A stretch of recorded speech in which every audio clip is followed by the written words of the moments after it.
ಓಂ ದಕ್ಷಿಣಾಮೂರ್ತಯೇ ನಮಃ. ನಿತ್ಯಭಕ್ತಿ ಕಾರ್ಯಕ್ರಮಕ್ಕೆ ಸುಸ್ವಾಗತವನ್ನು ಕೋರುತ್ತಾ ನಮಗೆಲ್ರಿಗೂ ಕೂಡ ನಾವು ಕಷ್ಟ ಬಂದಾಗ ಆರ್ತರಕ್ಷಕ ಅನಾಥ ರಕ್ಷಕ ಭಗವಂತನ ಆಶ್ರಯನ್ನು ಪಡ್ಕೋತೀವಿ. ಆದರೆ ಇವತ್ತಿನ ದಿವಸ ಪೂಜೆ ಪುನಸ್ಕಾರದಿಂದ ನಮ್ಮ ಕಷ್ಟಗಳು ನಿವಾರಣೆಯಾಗತ್ತಾ ಅಂತಕ್ಕಂಥ ಪ್ರಶ್ನೆಯನ್ನು ನಾವು ನಮ್ಮ ಎದುರುಗಡೆ ಇಟ್ಕೊಂಡಾಗ ಪೂಜೆಯಿಂದ ಪುನಸ್ಕಾರ ಅಥವಾ ಹೋಮ ಹವನ ಯಜ್ಞ ಯಾಗಾದಿ ಇವೆಲ್ಲ ಮಾಡೋದ್ರಿಂದ ನಮ್ಮ ಕಷ್ಟಗಳು ನಿವಾರಣೆಯಾಗತ್ತಾ ಅಂತ ಹೇಳ್ತಕ್ಕಂತಹ ಒಂದು ಮಾತಿಗೆ ಉತ್ತರವನ್ನು ಹುಡುಕೋಕೆ ಹೋದಾಗ ಮಾನವರಾಗಿ ಜನಿಸಿದ ಮೇಲೆ ಕಷ್ಟ ಸುಖ ಎರಡೂ ಸಹ ಒಂದು ನಾಣ್ಯದ ಎರಡು ಮುಖಗಳಿದ್ದ ಹಾಗೆ ಕಷ್ಟ ಸುಖಗಳು ಕೂಡ ಸಹಜ ಆಗಿರುತ್ತೆ. ಹಣೆ ಬರಹವನ್ನು ಹರಿಹರರೂ ಬದಲಾಯಿಸಲು ಸಾಧ್ಯ ಇಲ್ಲ. ಕರ್ಮ ಹಣೆಯ ಬರಹವನ್ನು ಹರಿಹರರು ಬದಲಾಯಿಸಲು ಸಾಧ್ಯ ಇಲ್ಲ.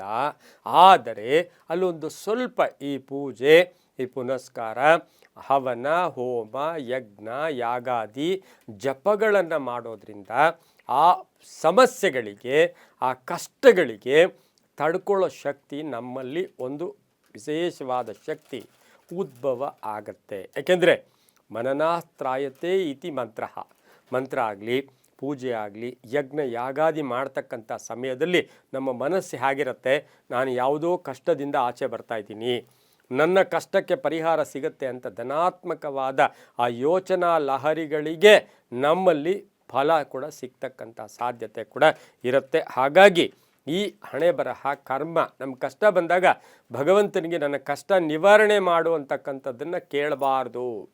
ನೀವು ದೇವಸ್ಥಾನಕ್ಕೆ ಹೋದಾಗ ನಮಗೆ ತುಂಬ ಕಷ್ಟ ಆಗ್ತಾಯಿದೆ ಸ್ವಾಮಿ, ಕಷ್ಟವನ್ನು ನಿವಾರಣೆ ಮಾಡು ಅಂದರೆ ಅದು ನಿಮಗೆ ಆ ಪ್ರಾರ್ಥನೆ ಸಲ್ಲೋದಿಲ್ಲ.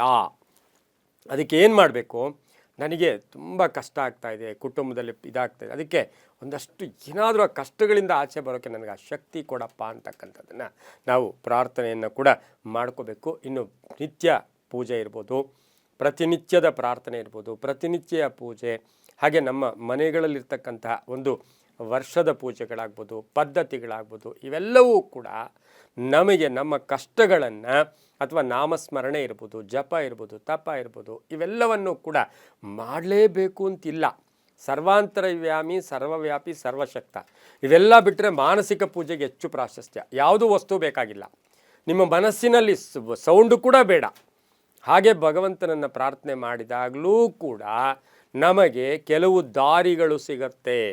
ಈಗ ಪ್ರತಿ ವ್ಯಕ್ತಿಗೂ ಕೂಡ ಜನನ ಮರಣದ ಮಧ್ಯೆ ಈ ಸಂಕಷ್ಟಗಳನ್ನು ವಿಚಿತ್ರವಾದ ಸಂಕಷ್ಟಗಳನ್ನು ಎದುರಿಸ್ತಾ ಇರ್ತೀವಿ. ಇದು ಪೂರ್ವ ಜನ್ಮದ ಕರ್ಮಗಳು ಕೂಡ ಹೌದು. ಎಷ್ಟೋ ಸರಿ ನಾವು ಎಲ್ಲ ಅಂದ್ಕೊಳ್ತಾ ಇರ್ತೀವಿ, ಏನೂ ಗೊತ್ತಿಲ್ಲದೆ ಇರೋನು ಕೋಟ್ಯಾಧೀಶ್ವರನಾಗ್ತಾನೆ, ಎಲ್ಲ ಗೊತ್ತಿರೋನು ಅಲ್ಲೇ ಇರ್ತಾನೆ.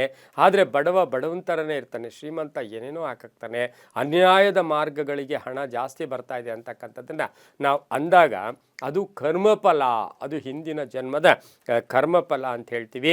ಆದರೆ ಈ ಪೂಜೆಯಿಂದ ಈ ಒಂದು ನಮ್ಮ ಜಪತಪಗಳಿಂದ ನಿತ್ಯಾನುಷ್ಠಾನದಿಂದ ಕಷ್ಟಗಳನ್ನು ಎದುರಿಸೋ ಸಾಮರ್ಥ್ಯ ನಮಗೆ ಬಂದೇ ಬರುತ್ತೆ. ಹಾಗಾಗಿ ಕಷ್ಟಗಳು ನಿವಾರಣೆಯಾಗತ್ತೆ ಅಂದರೆ ಪರಿಪೂರ್ಣ ನಿವಾರಣೆಯಲ್ಲ, ಅದಕ್ಕೆ ಸೂಕ್ತ ಮಾರ್ಗಗಳು ಸಿಗತ್ತೆ.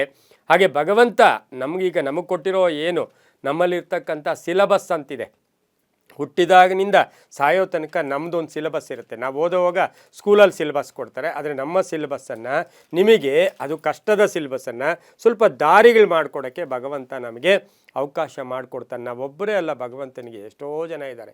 ಇಡೀ ಪ್ರಪಂಚ, ಇಡೀ ಪ್ರಕೃತಿ, ಸಣ್ಣ ಪ್ರಾಣಿ, ಇರುವೆಯಿಂದ ಆನೆಯ ತನಕ ಎಲ್ಲವನ್ನೂ ಕೂಡ ಆ ಭಗವಂತ ನಿಭಾಯಿಸಬೇಕಾ ಆಗಿರೋದ್ರಿಂದ ಕಷ್ಟಗಳನ್ನು ನಿವಾರಿಸ್ಕೊಳ್ಳೋಕ್ಕೆ ಪೂಜೆಗಳು ಮಾರ್ಗಗಳು ಹುಡುಕೋಕೆ ಎಲ್ಲೋ ಒಂದು ಕಡೆ ಬೋಟುಗಳು ಅಥವಾ ಆ ಮಾರ್ಗಗಳನ್ನು ನಮಗೆ ಸಿಗ್ತಕ್ಕಂತಹ ಒಂದು ಹಡಗು ಅಂತ ಹೇಳಿದ್ರೆ ಅದು ತಪ್ಪಾಗಲಾರ್ದು. ಆದರೆ ನಿರಂತರ ನಾಮಸ್ಮರಣೆ ನಾವು ಬಿಡಲೇಬಾರ್ದು.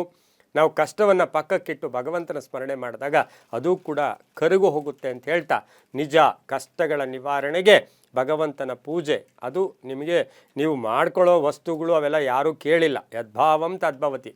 ನಿಮ್ಮ ಒಂದು ಸರಳವಾದ ಒಂದು ಹೃದಯದಲ್ಲಿ ಪರಿಶುದ್ಧವಾದ ಭಕ್ತಿಗೆ ಭಗವಂತ ಒಲಿತಾನೆ ಅಂತ ಹೇಳ್ತಾ, ಎಲ್ಲವೂ ನಂಬಿಕೆಯ ಆಧಾರ ಅಂತ ಹೇಳ್ತಾ, ಸರ್ವೇ ಜನ ಸುಖಿನೋ ಭವಂತು, ಸಮಸ್ತ ಸನ್ಮಂಗಳಾನಿ ಭವಂತು.